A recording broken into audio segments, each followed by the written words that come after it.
வட்டி மட்டும் எவ்வளவு கட்டிருப்பீங்கன்னா 50 லட்ச ரூபா வீட்டுக்கு 70 லட்ச ரூபா வட்டி கட்டிருப்போம். 50 லட்ச ரூபா வீட்டுக்கு நம்ம ஆல்மோஸ்ட் 20,78,408 ரூபா நம்ம வந்து எக்ஸ்ட்ரா கட்டுறோம். 50 லட்ச ரூபா லோனுக்கு 38 லட்ச ரூபா வட்டி 10 வருஷத்துலயே முடிஞ்சிச்சு. அதுக்கு வட்டி மட்டும் எவ்வளவு கட்டிருப்பீங்கன்னா 50 லட்ச ரூபா வீட்டுக்கு 70 லட்ச ரூபா வட்டி கட்டிருப்போம். இந்த மாதிரியான இதுல வந்து நிறைய பேர் போய் மாட்டிக்கிறாங்க. இப்போ இது 25 வருஷத்துக்கு ஒருத்தர் லோன் போடுறாருன்னு வச்சுக்கோங்க. நிறைய பேர் வந்து இஎம்ஐ மட்டும் தான் பாக்குறோமே தவிர பிரின்சிபல் அண்ட் இன்ட்ரெஸ்ட் எவ்வளவு பே பண்றோன்றதை பாக்குறது இல்ல.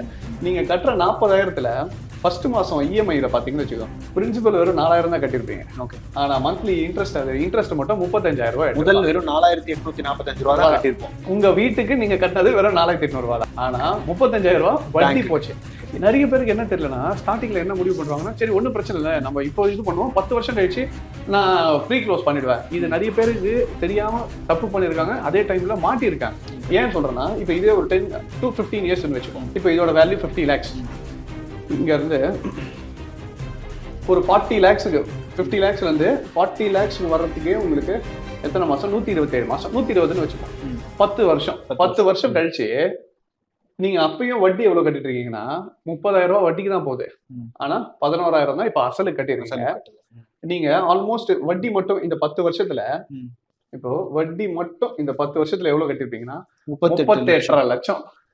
வட்டி மட்டும் 10 வருஷத்துல நீங்க 50 லட்ச ரூபா லோனுக்கு 38 லட்ச ரூபா வட்டி 10 வருஷத்துலயே முடிஞ்சிச்சு. இப்போ இது தெரியாம என்ன பண்ணுவாங்கன்னா, மக்கள் 10 வருஷம் கழிச்சுட்டு அவங்களுக்கு வேற ஏதோ ஒரு ப்ராப்பர்ட்டியோ இல்ல ஒரு அமௌண்ட்டோ கிடைச்சி சேர்த்து வச்சுட்டு 10 வருஷம் நான் சேமிச்சிட்டேன், இப்போ போயிட்டு நான் ஒரு 10 லட்சம் கட்டி என்னோட லோனை கம்மி பண்ணலான்னு போனா, இப்போ என் அவுட் ஸ்டாண்டிங் என்ன இவங்க நினைச்சிருப்பாங்கன்னா, நம்ம தான் 30 லட்சம் கட்டிருக்குமே ஆல்ரெடி. இது நான் வட்டி மட்டுமே 30 லட்சம், ரெண்டும் சேர்த்து பாத்தீங்கன்னா ஆல்மோஸ்ட் 50 lakhs தாண்டி இருக்கும்.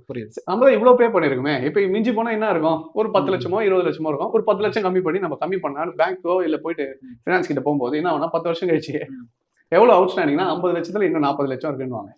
அப்ப என்னன்னா, ஃபர்ஸ்ட் உங்களுக்கு போறது எல்லாமே வட்டி மட்டும் தான். புரியுது. அதுக்கப்புறமா தான் உங்களோட அசலே கட்ட ஆரம்பிக்கணும். ஸோ ஃபர்ஸ்ட் ஒரு ஹவுசிங் லோன் எடுக்கிறீங்கன்னா 10 to 15 இயர்ஸ்க்கு நீங்க கட்டுறது வெறும் வட்டி. You are not paying any kind of principal. ரொம்ப கம்மியான பிரின்சிபல் தான் போயிட்டு இருக்கு. நீங்க 15 வருஷம் கழிச்சு பல்கா எடுத்துட்டு போய் கட்டுறாங்கன்னா அதுல யூஸ் கிடையாது.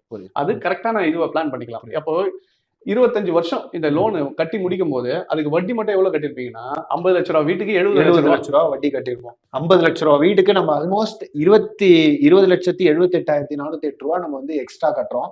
ஸோ இந்த மாதிரியான இதுல வந்து நிறைய பேர் போய் மாட்டிக்கிறாங்க. அதாவது நிறைய பேருக்கு வந்து இப்ப நீங்க சொன்ன மாதிரி இந்த இஎம்ஐ கவுண்ட்னு ஒண்ணு இருக்குல்ல சார். இப்போ 40,000 சொல்றாங்க. அதாவது இப்போ நீங்க வந்து எல்லா பேங்க்ல வந்து ரொம்ப கிளியரா சொல்லிடுவாங்க, இதுதான் ப்ராசஸ், இதான் 40,000 நீங்க கட்டணும் சார் அப்படின்னு.